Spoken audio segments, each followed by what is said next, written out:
Bom dia, Jean. Bom dia para todos que estão nos vendo e ouvindo, né? Aproveitando essa tecnologia toda aí. Obrigado pelo convite da SIC, seu especialmente, né? E vamos lá, vamos falar sobre esse assunto dinâmico que é a cultura, né? Muito bom dia a todos. Eu sou o Jean Paterno, jornalista da Associação Comercial. E mais uma vez agradecer a presença do William Fischer Jr., que é músico, produtor cultural e contabilista e que tem uma história, né, relacionada às artes e à música, principalmente, bastante intensa há muitos anos, né? Então ele está aqui para falar com a gente sobre música e arte na quarentena, que também foram afetadas, né, William, pela pandemia, né? Perfeito. William, a área cultural é uma das que sentem com mais força o impacto da quarentena. A produção cultural sobreviverá ao coronavírus? Sim, claro, vai sobreviver. Assim como outros segmentos, né? Nós já tivemos em séculos passados e outros tipos de pandemias, tivemos doenças, continuamos tendo, né? Isso não vai parar.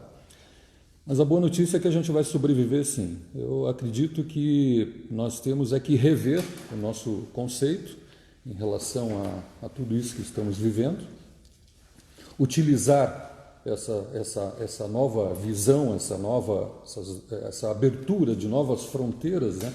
Principalmente na área tecnológica, mas sobreviveremos sim. Até porque a cultura, se nós analisarmos aí pelo aspecto do impacto econômico que a cultura gera globalmente,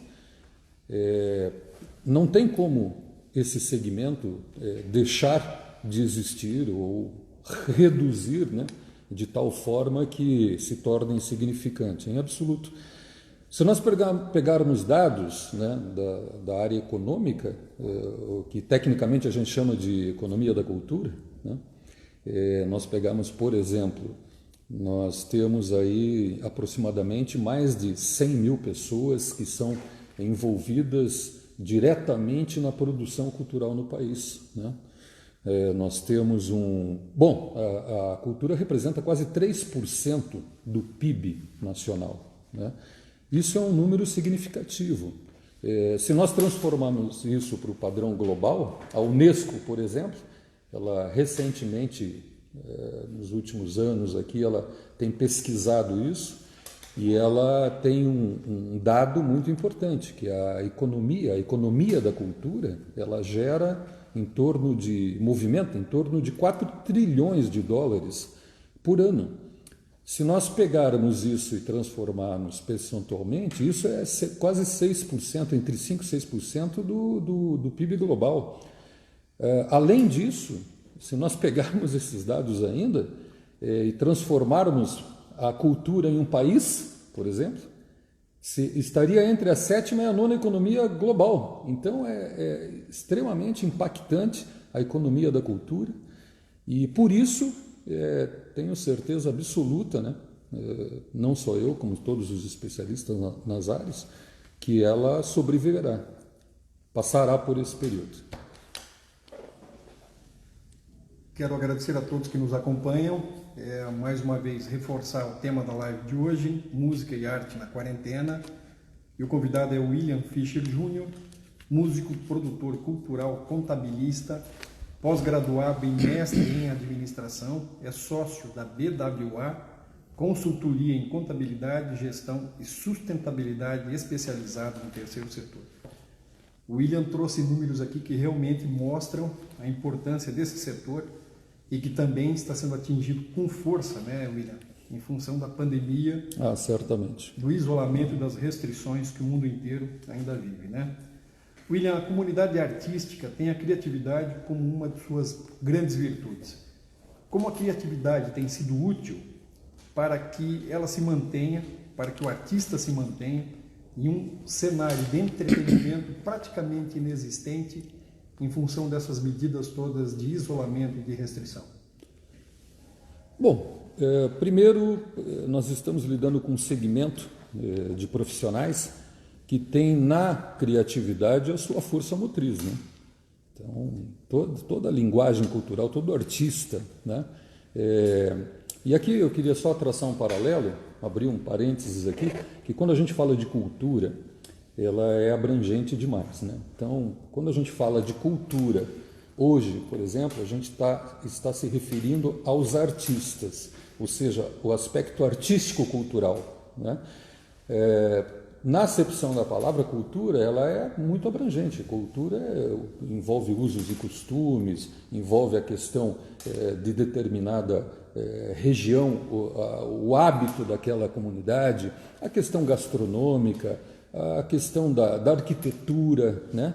Mas, essencialmente, nesse momento, a gente estamos nos preocupando, devido à pandemia, com o componente artístico-cultural. Então, quando a gente fala, obviamente, na situação que a cultura está enfrentando, é mais direcionado a isso, né?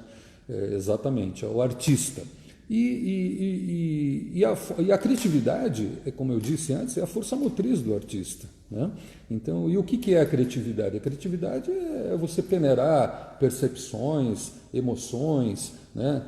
Criar algo novo. E aí vamos por um tema muito atual, que é, obviamente, o artista, ele hoje está se reinventando, está buscando o quê? Criar o novo, que é a inovação, né? Já estamos vivendo um pouco isso dentro da arte já há algum tempo, e agora mais ainda, né? Tem se destacado.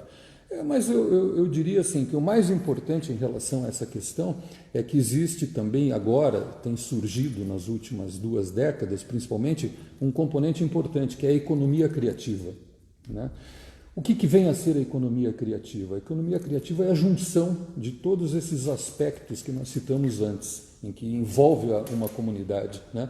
A questão arquitetônica, gastronômica, a questão até do urbanismo também envolve essa questão da economia criativa, a questão do social, né? Do envolvimento, do desenvolvimento econômico e social.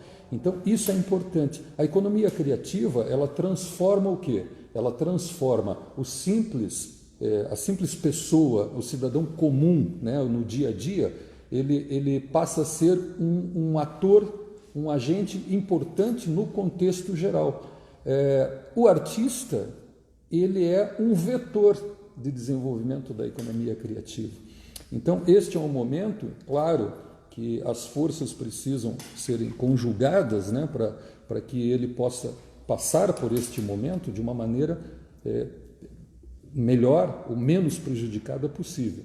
Mas o fato é que nós temos vários exemplos hoje que os artistas estão utilizando e se adaptando. Temos as lives, temos as redes sociais, o YouTube, né, que tem proporcionado aí apresentações artísticas. Nós temos os principais museus do mundo, o Louvre, né, na França, nós temos museus no Japão, na Alemanha, nos Estados Unidos, nós temos aqui no Brasil também, o IPAM está se mobilizando para quê? Para colocar tudo isso no ambiente virtual. Então hoje você, com um clique, você acessa algumas das principais exposições do mundo.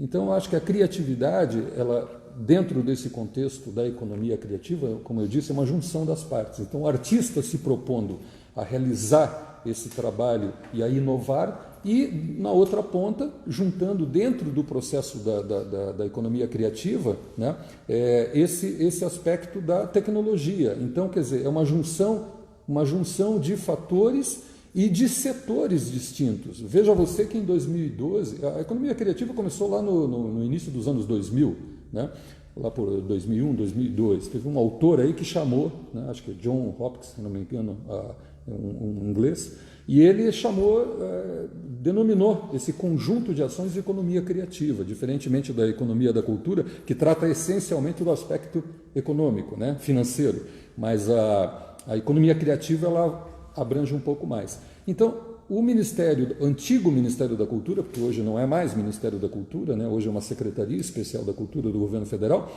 em 2012 reconheceu mais de 20 atividades nesse contexto da economia criativa no país. Então, eu acredito que teremos sim, será agora, nesse período, um divisor de águas. E a tecnologia, mais uma vez, será a nossa grande aliada. Quero agradecer a todos que nos acompanham. William, realmente a tecnologia é algo impressionante, né?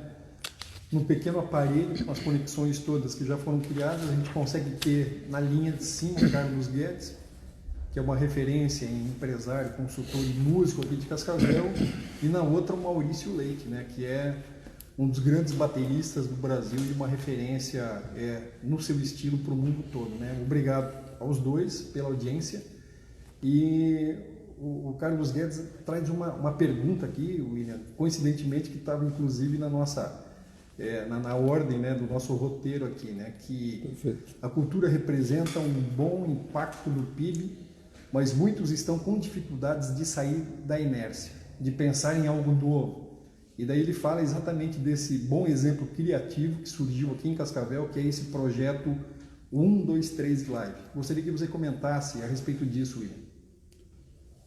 Bom, está dentro... Primeiro, obrigado pela pergunta aí, o Carlos, né? Um profissional aí do mais alto nível que a gente tem aqui na região. Veja, Carlos e os demais ouvintes aí que estão nos acompanhando. Esse exemplo até está dentro do contexto da economia criativa, né? Quer dizer, é uma iniciativa que parte de um grupo de artistas locais esperançosos que a situação melhore o quanto antes, mas já tomando partido e iniciativa para que isso, de uma certa forma, utilizando os meios tecnológicos, possam ter algum tipo de sustentabilidade, possam ampliar suas receitas, né, ou tê-las, pelo menos numa forma que seja minimamente aceitável agora nesse momento. Então, ao mesmo tempo divulgando sua arte, e veja que é uma junção realmente de fatores, como a gente falou anteriormente, né? São os artistas, é o ambiente tecnológico, são as entidades de classe, né? Citando aqui, obviamente, já esse modelo avançado que a SIC tem implementado aqui com a SIC Lab, já buscando integrar essas formas. Isso, de fato, é um exemplo prático desse processo de desenvolvimento da economia criativa. E você alia isso à economia da cultura, quer dizer, você traz esse dado estatisticamente para dentro de um contexto já mais prático. E aí nós temos um resultado bastante positivo, porque o artista está alcançando o seu público de certa forma, né? Está proporcionando isso, de certa forma, na sua grande parte, gratuitamente, né? Tendo o respaldo econômico e o suporte estrutural de empresas ou de pessoas, e isso, claro, proporciona o quê? Um grande desenvolvimento, né? E é uma nova fronteira, na realidade é isso, né? Então é a busca da sobrevivência, da adaptação do ser humano, e aí a gente busca todo um contexto histórico da humanidade ao longo dos séculos e séculos, né? Mas é por aí mesmo.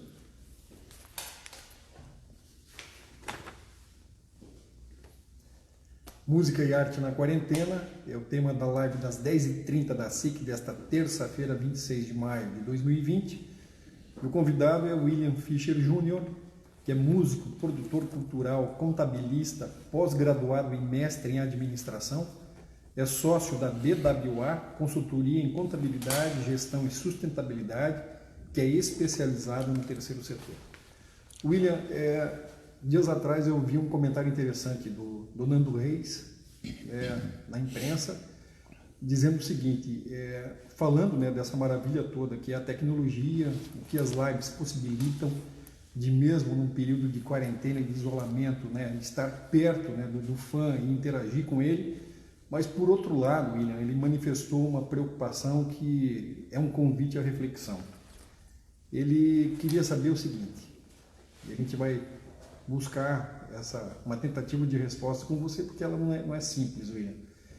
Se em função dessa situação nova toda, né, se os grandes concertos, se os shows, esses que a gente se acostumou a ver, vão continuar, e se ele vai ter esse tipo de renda ainda como o músico que é.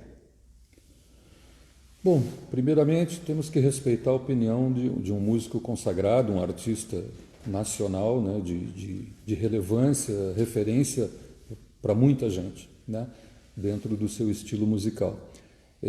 No entanto, eu não tenho essa preocupação no mesmo nível que o Nando Reis tem, né?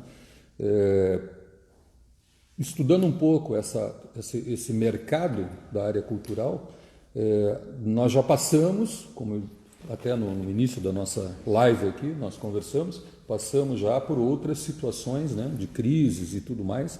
Claro, essa é uma situação atípica agora neste momento, que nós não tínhamos ainda enfrentado nesse nível, né, de reflexos tão forte economicamente e tudo mais. Mas eu não acredito que o sistema tradicional cultural, vamos chamar assim, a questão, por exemplo, de estruturas de shows com pessoas, né, presenciais, vamos chamar assim, né, em teatros, em estádios, eu acho que terá uma nova forma de encarar, de respeitar o espaço que está sendo ocupado. Eu acho que é por aí. Mas não que isso vá ser extinto, por exemplo, não vai acabar isso não vai acabar, por quê? Porque já está intrinsecamente agregado ao ser humano a coisa da felicidade, de compartilhar isso, de agregar valores relacionados ao amor, à companhia, à afetividade.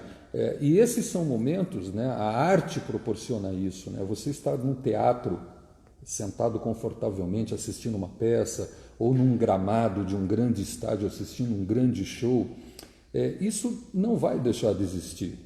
O que pode existir é que no gramado vai ter um X e 1,5 metro depois vai ter um outro X, talvez isso, mas não vai acabar, não acredito, né? Outra coisa, essa indústria é poderosíssima, nós já falamos, é quase 6% do PIB global. O impacto econômico que isso causa é muito forte.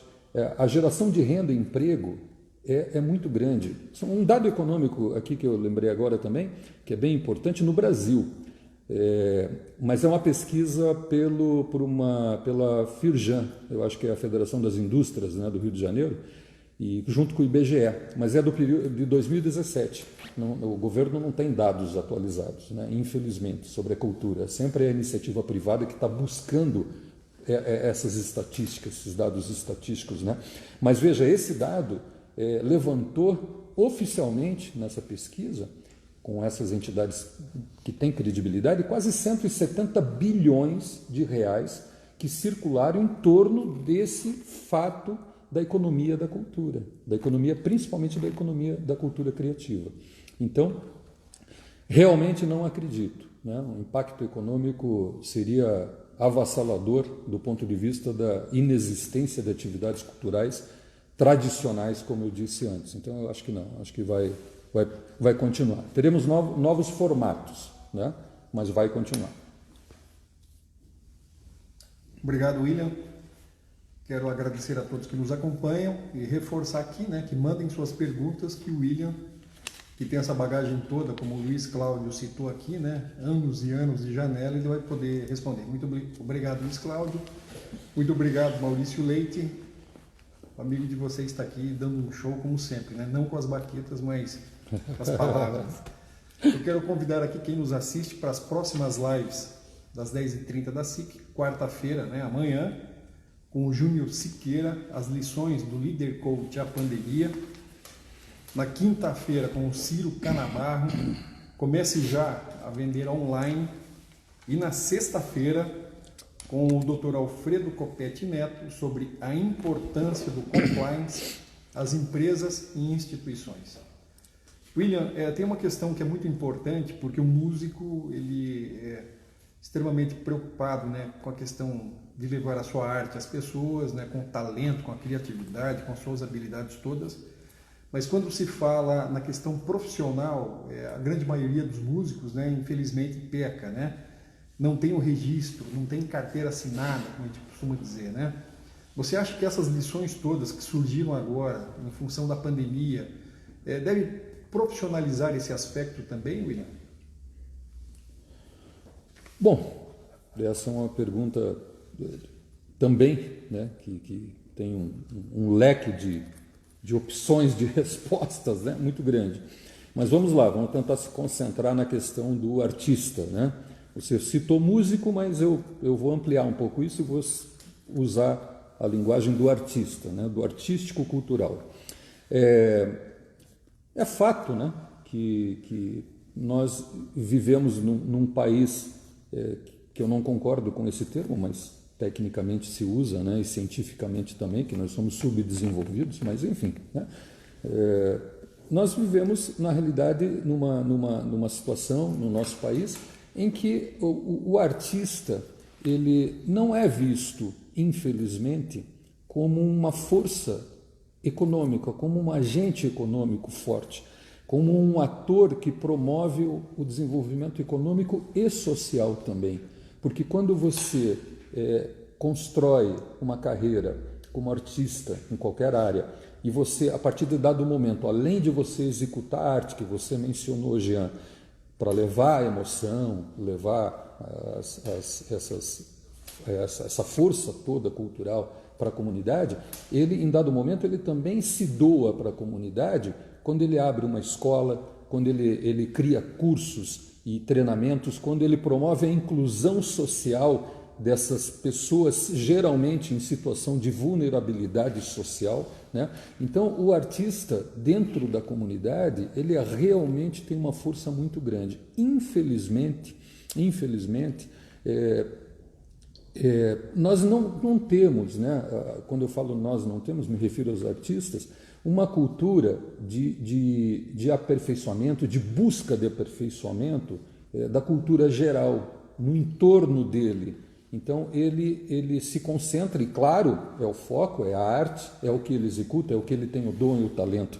Mas é importante, a exemplo de como a cultura é tratada, aí sim, nos países ditos desenvolvidos, né, onde a arte é vista de uma outra forma, né, aonde o artista ele tem todo um suporte, ele tem um suporte de sindicatos, ele tem suporte de empresas, de apoio até governamental em certos sentidos, mas enfim, o artista ele não pode esperar que o governo ou terceiros passem para ele as condições ideais.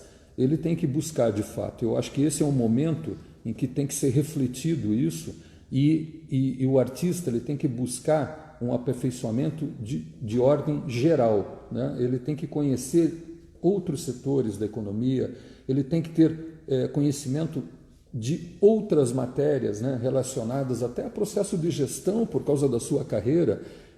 Hoje, inclusive, é permitido, né, além do seu registro profissional, que algumas categorias de artistas têm, hoje o nosso sistema de gestão permite que você crie, por exemplo, uma natureza jurídica, que é o MEI, por exemplo, né, o microempreendedor individual, que tem um custo baixíssimo, e ele pode, com isso, ele tem alguns benefícios. Ele pode emitir nota fiscal pelo serviço, ele pode até contribuir e ter uma aposentadoria, né? Então, se ele é artista e se propõe a isso, e o nosso país não oferece todas as condições, como oferece, por exemplo, para outras carreiras ditas mais tradicionais e convencionais, né?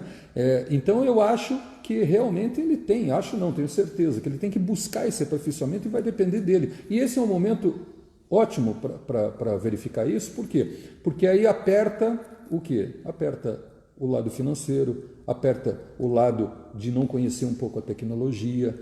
Então, eu acho que é por aí. Eu acho que tem que ser um aperfeiçoamento de dentro para fora.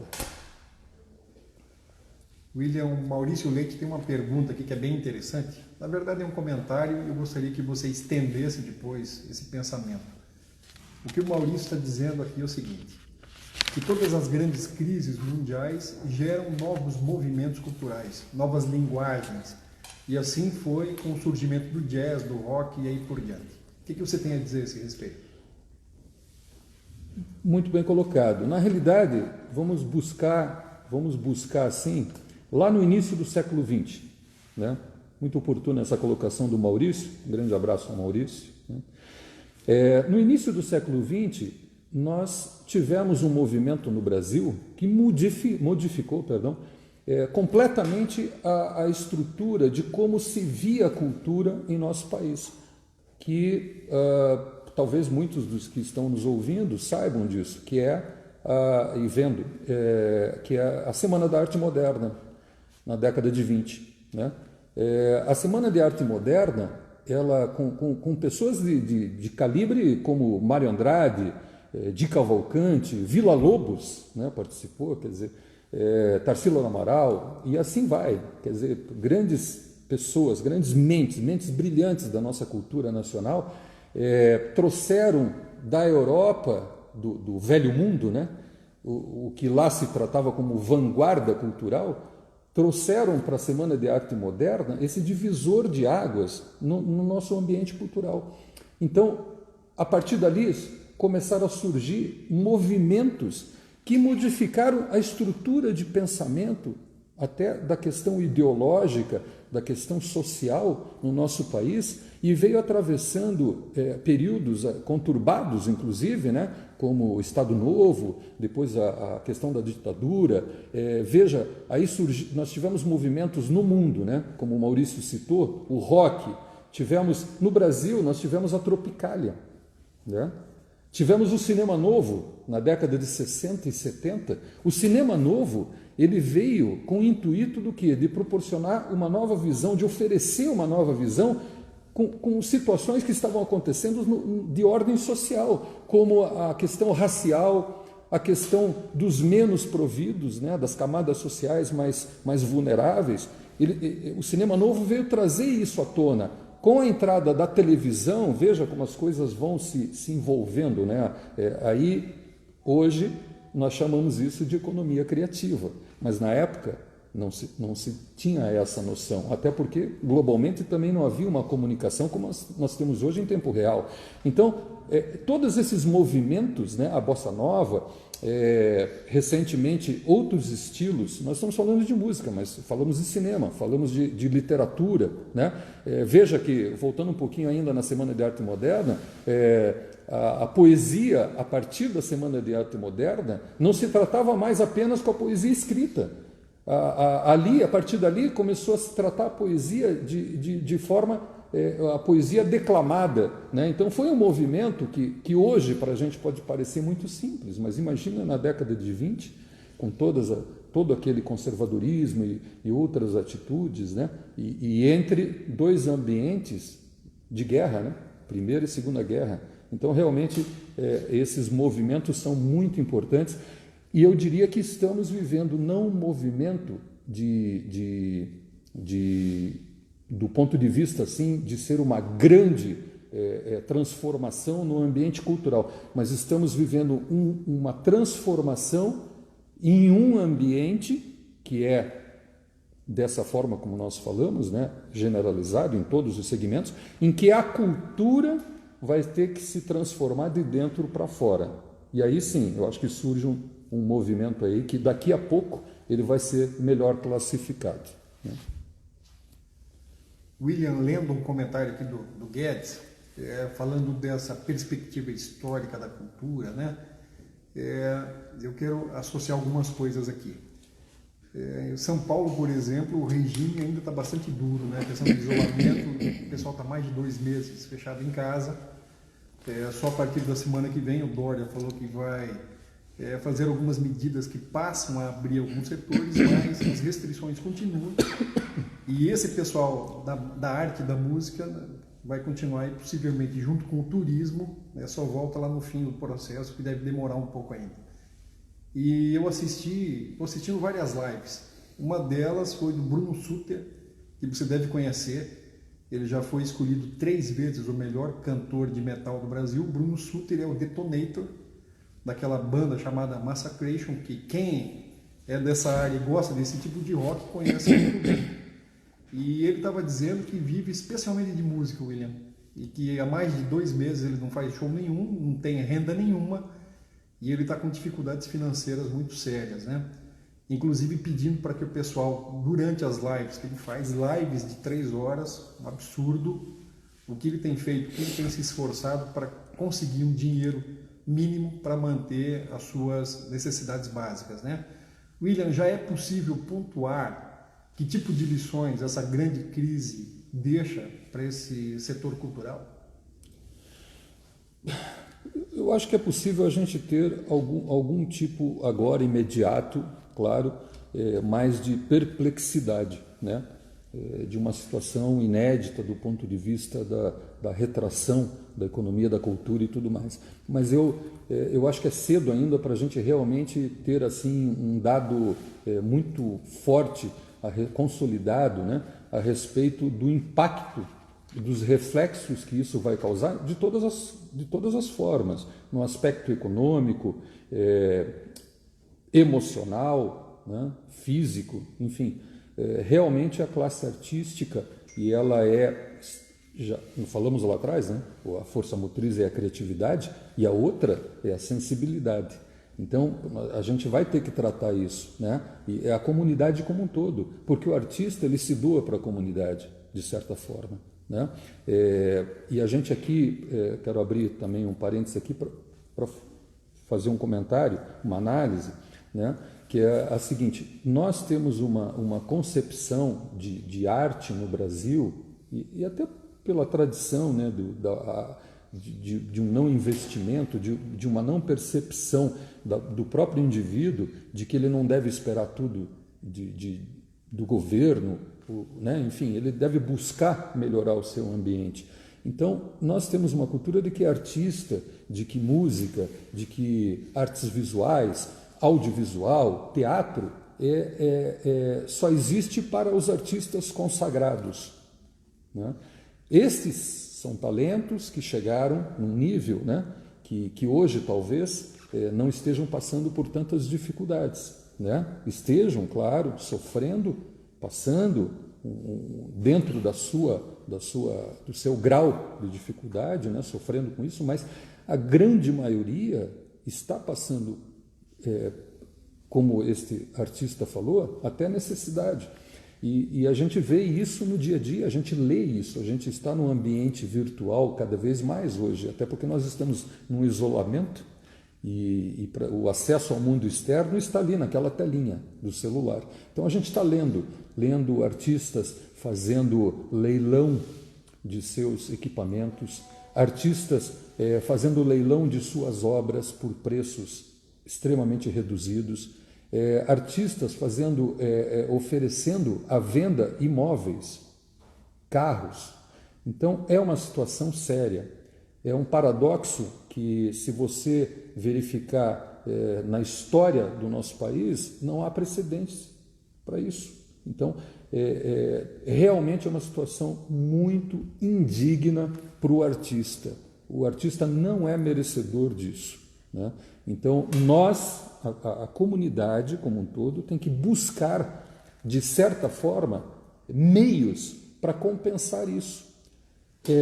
Temos alguns exemplos. De governo, nós temos editais, né? Banco do Brasil, a Itaipu lançou, a Prefeitura de Cascavel também, né? Eu, conversando recentemente com o secretário Bugarelli, ex-secretário, né?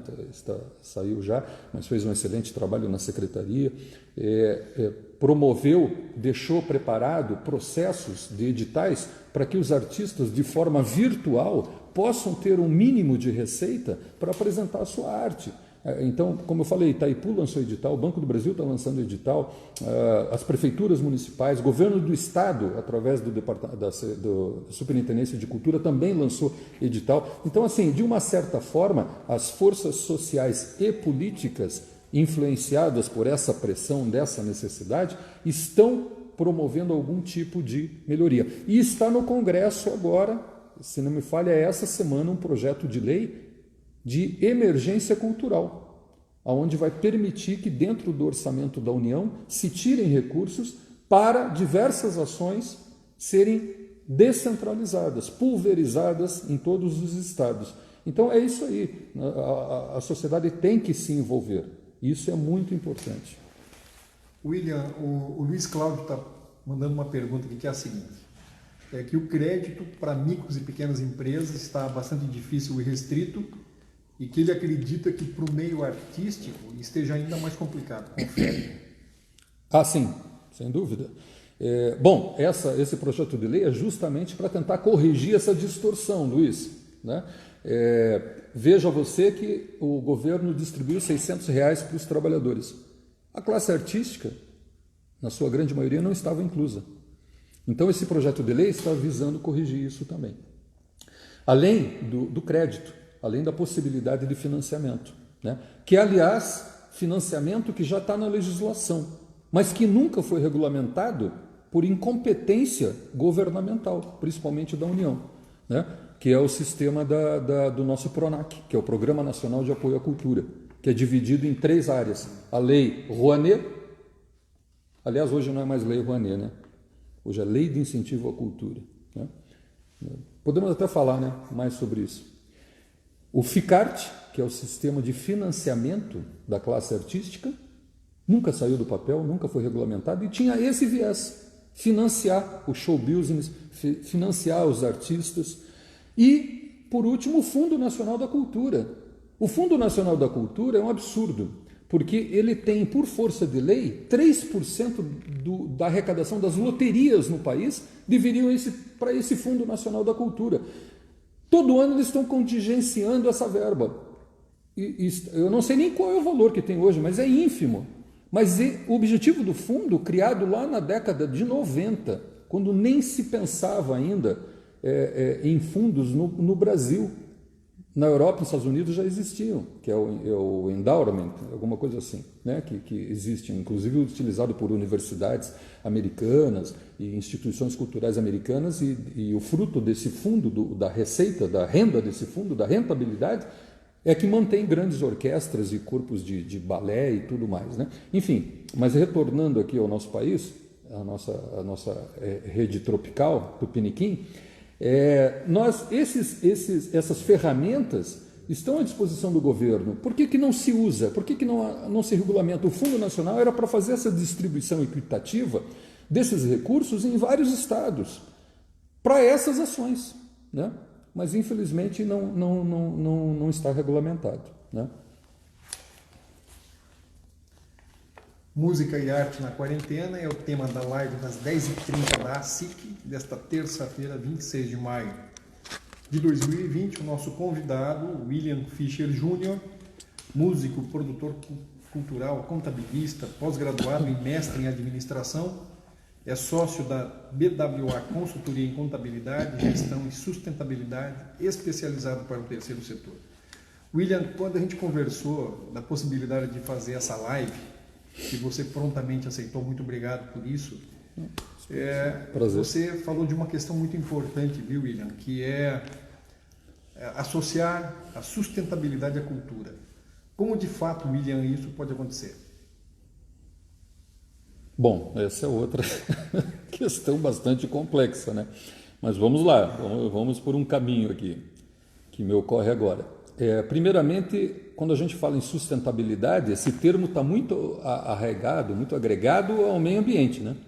Quando se fala sustentabilidade, desenvolvimento sustentável, está sempre, a gente já gravou isso, que está relacionado com o meio ambiente. E não é assim, né? O escopo é maior. Então, sustentabilidade dentro do ambiente da arte, né? Então, e vamos estender um pouco para a cultura, que é aquela questão do costume, da gastronomia, quer dizer, de todo o ambiente que nos cerca dentro de uma comunidade. Essa parte da sustentabilidade é muito importante e envolve todos os outros fatores que nós conversamos até agora, que é a economia da cultura, a economia criativa, as forças conjugadas, o primeiro setor, que é o governo, o segundo setor, que são as empresas, né, o ambiente empresarial, o terceiro setor, que são as organizações da sociedade civil, OSC, né, agora não é mais ONG, né, oficialmente no Brasil é OSC. Enfim, então a conjunção desses fatores leva a um ambiente sustentável, ou a melhorar, né, o nosso ambiente para que ele seja sustentável. E dessa forma, a cultura deve ser pensada. Eu me lembro muito bem, há uns 15 anos atrás já, né, como o tempo passa, Eu estava como secretário de Cultura e foi estreia, sucesso e despedida, né? Foi um secretário relâmpago. Mas nós criamos com a equipe da secretaria um projeto chamado Cultura de Cidadania, já visando esse ambiente da sustentabilidade. O que vem a ser isso? É você proporcionar ações de vários setores para que culturalmente, né, ou artisticamente você tenha condições de promover esse desenvolvimento.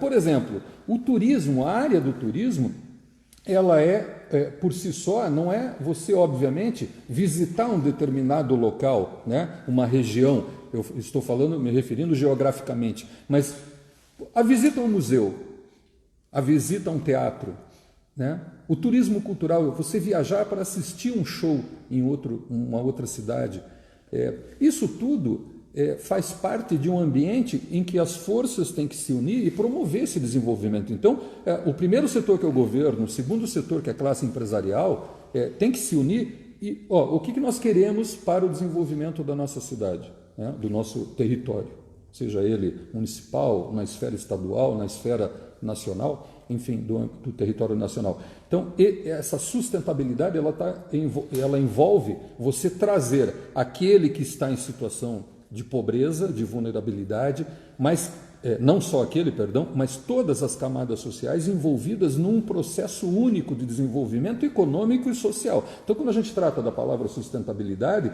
a gente não está se referindo à questão financeira, como é que eu vou sustentar aquele projeto, não. Aquele projeto vai ser sustentado por uma coalizão de forças de todos os segmentos. Então, se eu tenho interesse no turismo, eu vou chamar o pessoal que é especializado no turismo.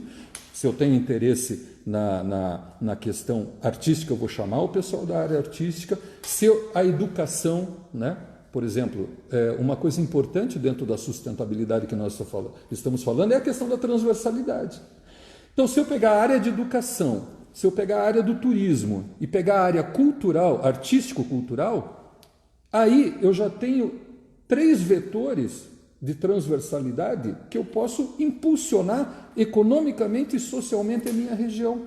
Então é nesse sentido, aí você proporciona o quê? Vou dar um exemplo prático, talvez as pessoas, né, não estejam ainda conseguindo assimilar por causa dessa retórica toda, mas na prática é como se um músico ou outro artista de outra linguagem, ele fosse um músico que tem então uma banda, uma orquestra, e ele, por força dessa coalizão de forças, né, ele é contratado para um projeto para ministrar aulas na Secretaria de Educação do município ou numa escola privada.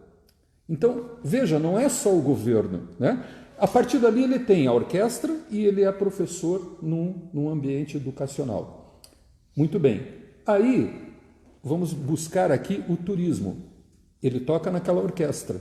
Aquela orquestra, dentro da nossa cidade aqui, vamos puxar aqui a sardinha um pouco para Cascavel, nós temos aqui uma história, né, de pioneirismo, temos toda uma história de colonização da cultura dita tradicionalista, né? A cultura gaúcha, enfim. Então, vamos imaginar que o CTG promova uma peça de teatro aqui, ou um evento tal, que venham caravanas do Rio Grande do Sul, porque aqui é o maior evento nessa área, nessa cultura nativista aqui na região. Aí entra o quê? Entra o governo, entra a SIC, entra a MIC, entra todas as forças empresariais, as forças governamentais. Essa orquestra vem para ser contratada nesse ambiente em que o governo vai promover o turismo. Aí esse profissional da orquestra, ele vai tocar nesse evento, ele vai ter um emprego na educação, mas isso é porque essa coalizão proporcionou isso. Então isso é sustentabilidade. É esse caminho que a gente deve tomar. Muito bem, obrigado, William. Nós temos uma pergunta aqui do Sérgio Altavini, que entra também num contexto, William, que a gente tinha conversado para preparar essa live, né? E ele fala aqui, inclusive, em função da má utilização da antiga Lei Rouanet, que provocou uma série de buchichos, né? Vamos colocar assim, e que acabou, de certa forma, criando um embaraço para artistas e para o próprio governo, né? Mas, enfim, William, como é que está essa nova lei Rouanet, que é, na verdade, a lei de incentivo à cultura, as mudanças que fazem dela, a partir de agora, um instrumento mais equilibrado para a obtenção de recursos? Bom, é importante que se... Aliás, muito boa pergunta, Sérgio. Obrigado aí. Tá? E vamos lá. Eu vou, claro, fazer a minha análise, mas eu quero deixar claro aqui que a minha análise não está eivada de qualquer finalidade de vínculo político partidário, absolutamente. Né? Não faço parte de nenhum partido político e tenho o maior respeito aí pelos nossos governantes, sejam eles quais forem, porque eu sempre fui criado para acreditar que os nossos governantes, em princípio, né, estão lá e para tratar todos de forma igual e que o poder, a função do governo, do governante, ela é impessoal, né? Então ela tem que realmente atingir toda a sociedade. Então, assim, o que eu fiquei muito triste durante esse período agora que trataram, eu lido, antes, um parênteses, perdão, para completar o raciocínio, eu lido com a Lei Rouanet. A Lei Rouanet foi criada em 91 pelo diplomata Sérgio Rouanet ou Paulo Rouanet, agora me falhou a memória, mas enfim, do ministro do Collor, né? Que inclusive extinguiu o Ministério da Cultura na época e criou uma Secretaria da Cultura vinculada ao Ministério da Educação. Então ela é de 91, da década de 90. Eu comecei a mexer com projetos e cultura e associando ao incentivo fiscal por causa da minha formação de contabilista já naquela época. Então aí lá se vão quase 25 anos, né? Um pouquinho mais, lidando com essa legislação, passando por vários governos federais. Mas fiquei muito triste com a forma como foi tratada a Lei Rouanet, nesse período agora, atual que nós estamos vivendo, onde ela serviu inclusive como uma arma de campanha até, né, de ambas as partes. Veja, é o único instrumento de desenvolvimento, de suporte, de apoio à política cultural brasileira de massa, é esse projeto, é o PRONAC. É o Programa Nacional de Apoio à Cultura que eu citei anteriormente, que é dividido em 3 áreas, que é o mecenato, que é a Lei Rouanet, né? O FICART, que é um programa de financiamento da classe artística, e o Fundo Nacional de Cultura. Então o governo foi incompetente para não regulamentar essas áreas, senão nós estaríamos com outro panorama, outro prisma na gestão cultural do país. Acontece que durante a campanha foi tratado, né, a campanha política e tudo mais, e isso jogou a Lei Rouanet num poço que ela está difícil, ela está subindo agora, está difícil ela alcançar a superfície, né? Mas, veja, ela sobreviveu e vai sobreviver, né? Por quê? Porque é um mecanismo forte. E quero deixar claro também que a Lei Rouanet, as mudanças que foram propagadas, na minha opinião, e de vários especialistas, né? Foi muito barulho para pouca mudança, né? Foi muito barulho. Vejam vocês que, do ponto de vista das alterações, abaixou o teto para 1 milhão para o projeto. Vou dizer a vocês, e as fontes estão no próprio site do governo, do Ministério do Turismo e Secretaria Especial da Cultura. 90% dos projetos no país, nos últimos 10, 15 anos, 20 anos, não passa desse teto, nunca passou. Quando colocaram a lei, baixaram esse teto, muitos musicais que estavam sendo produzidos, e a lei permite isso, que as empresas patrocinem musicais, né, em teatros e tudo, com produções de 5 milhões, 6 milhões, deixaram de serem realizados. Isso quem perde é a comunidade. E aí voltaram atrás. Agora estabeleceram um teto de 10 milhões. Né? Então, eu acho que promoveram certas mudanças sem ouvir a comunidade artística, os especialistas, politizaram demais essa legislação. Né? E veja que trocaram o nome da lei. Sempre foi lei de incentivo à cultura, mas era lei Rouanet, né? Por causa desse diplomata. É justo, né? Uma homenagem. Não vejo aí nenhum aspecto partidário, político partidário. Mas mudaram, tiraram. Agora não é a Lei Rouanet, é a Lei de Incentivo à Cultura. Contrapartidas sociais que criaram agora, Claro, eles deram um norte para a contrapartida social, mas já existia isso também, né?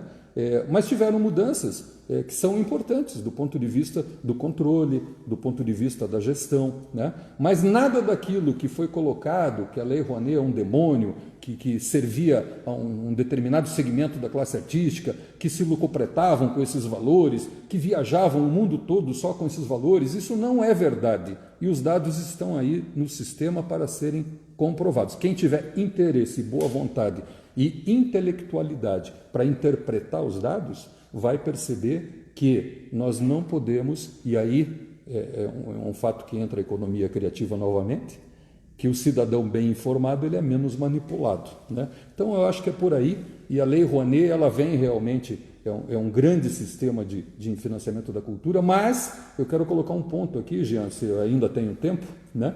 Que é a questão de trazer um pouco o exemplo americano, né? Não acho que o sistema americano é o melhor do mundo, mas veja, é menos burocrático. Para vocês terem uma ideia, uma pessoa física aqui que quer doar para um projeto cultural da Lei Rouanet, ela pode dispor de até 6%, né, ou deduzir 6% do seu imposto de renda. Nos Estados Unidos, esse mesmo doador pode dispor de entre 30% e 50% do valor tributável. Então, por aí só já é uma grande diferença. Por isso que os fundos lá americanos, lá não tem Ministério da Cultura, né? São instituições culturais em cada estado e são independentes. E tem conselhos da iniciativa privada. Então, tem fundos lá com $1 bilhão, né? Para quê? Para movimentar as orquestras, coisa. E de onde vem essa doação? 70% os doadores, pessoas físicas, empresários, né? Lá nos Estados Unidos. Qual é a proporção no Brasil? 3% no Brasil doam. A maioria fica esperando o governo fornecer algum tipo de apoio para a atividade cultural. Nós não podemos fazer isso mais. Nós temos que ter a iniciativa de que não podemos esperar que o governo forneça tudo, e agora porque tem uma política de incentivo cultural, eu não posso dispor de um dinheiro do meu caixa da empresa ou como pessoa física, uma simples doação para ajudar esses meninos que estão fazendo, esses artistas aí da Live 123, por exemplo, eles estão pedindo apoios financeiros. Então, se uma empresa ou uma pessoa física doa um dinheiro, está proporcionando desenvolvimento econômico e social, fazendo com que o dinheiro circule na nossa região e não necessariamente tem um benefício fiscal, né? Mas as pessoas, por causa dessa política que o governo instituiu e não regulamentou as outras áreas, como o Fundo Nacional da Cultura, o FICART, ele deseducou o empresário. O empresário hoje, ele gosta de participar, ele quer participar, mas essencialmente a grande maioria, se não tiver o benefício fiscal, fica difícil.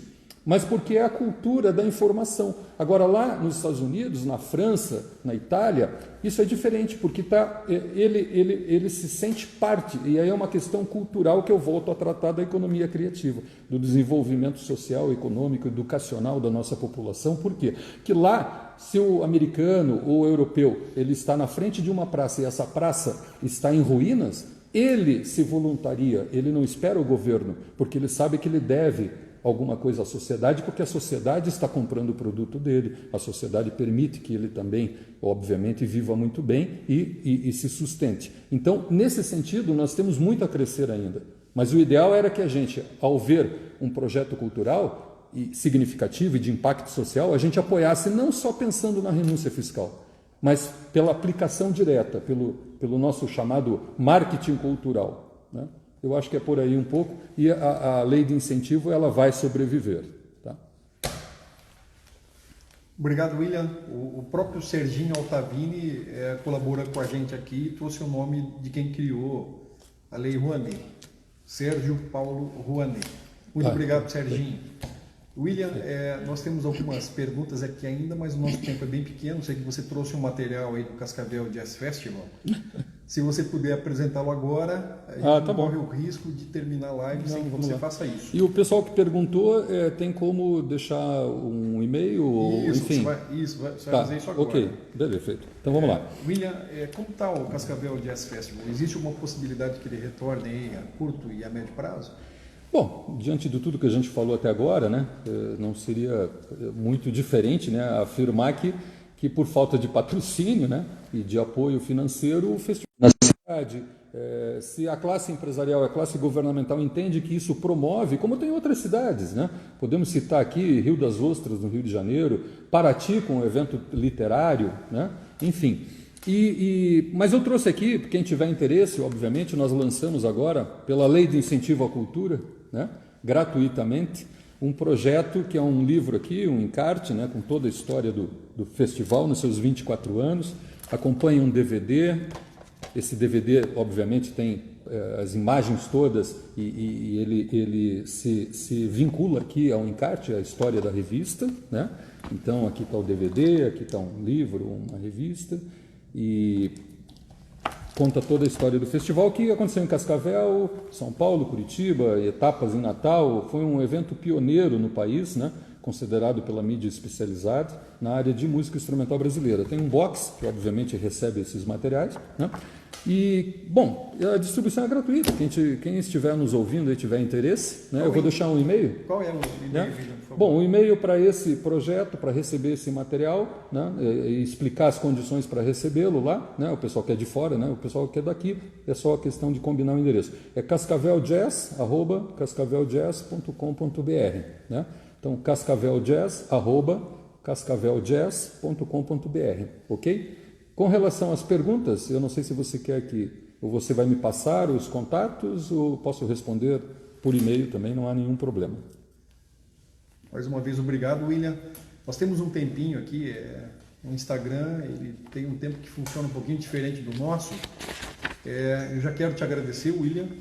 O tema da live de hoje, música e arte na quarentena. O nosso convidado, William Fischer Júnior, que é músico, produtor cultural, contabilista e baterista, por isso, né, da criação do Cascavel Jazz Festival, com uma veia muito forte, né, inclusive com o encontro de bateristas, né, William? Nós temos um tempinho aqui, se você quiser responder essa última questão de uma forma rápida e já se despedir, te agradeço muito. Claro, sem dúvida. William, saindo dessa questão da quarentena, como anda a produção cultural e musical aqui em Cascavel? Bom, infelizmente, obviamente, teve essa parada, né? Mas até esta parada, eu observei assim um esforço muito grande do secretário de Cultura, o Bugarelli, né? Do próprio prefeito e da equipe da secretaria. Nós temos que reconhecer isso, a reforma do teatro. Eu vou dividir em duas partes, a parte pública, né, que eu estou falando agora, e depois eu falo um pouco da iniciativa privada, rapidamente. Então, eu acho que realmente estava indo num processo bom. Editais que estão sendo proporcionados aí para desenvolver esse ambiente artístico-cultural na cidade, com o papel do primeiro setor, o papel de fomento, é isso aí mesmo. E colocar as pessoas certas no lugar certo. Aí promove o desenvolvimento. Na iniciativa privada, a gente, por parte do agente cultural direto, que é o artista, a gente vê uma série de ações, né, que, claro, partindo da premissa de que eles têm um ambiente de suporte, então eles estão buscando realmente fazer isso. Então eles estavam numa crescente, né, num gráfico, numa curva, né, de evolução muito boa, como a gente não tinha visto ainda, né? Então na parte musical, na parte de exposições, no audiovisual, né? E uma pena que realmente aconteceu isso, mas vamos lá, vamos com fé e esperança que tudo vai acabar muito bem. E agradeço o convite, Jean, aqui em nome do presidente aqui do Michel também, né, da SIC, o teu convite para participar dessa live aqui, que foi bastante interessante. E coloco à disposição esse mesmo e-mail que eu passei. Se alguém mais tiver alguma questão, pode passar lá que eu respondo, não tem problema. Muito obrigado e cuide-se em todos e espero que passe tudo isso e possamos nos abraçar em breve. Mais uma vez, William, muito obrigado. Informações bastante pertinentes e interessantes para a questão cultural desse momento. Tenho certeza que todos que nos acompanharam saem dessa live muito melhores do que entraram, né? Então, reforçando o convite para a live desta quarta-feira com o Júlio Siqueira, que vai falar sobre a questão do coach, né, e liderança de alta performance. Muito obrigado a todos e até a próxima.